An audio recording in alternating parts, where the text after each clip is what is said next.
بسم الله الرحمن الرحيم.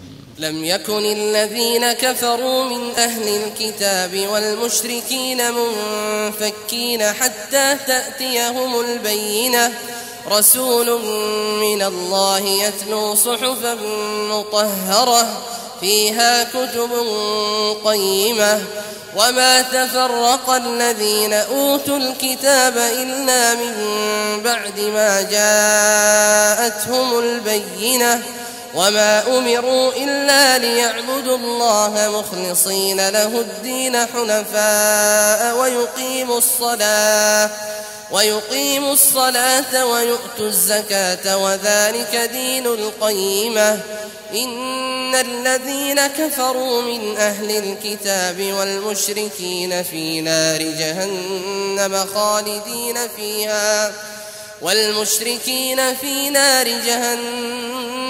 خالدين فيها أولئك هم شر البرية. إن الذين آمنوا وعملوا الصالحات أولئك هم خير البرية، جزاؤهم عند ربهم جنات عدن تجري من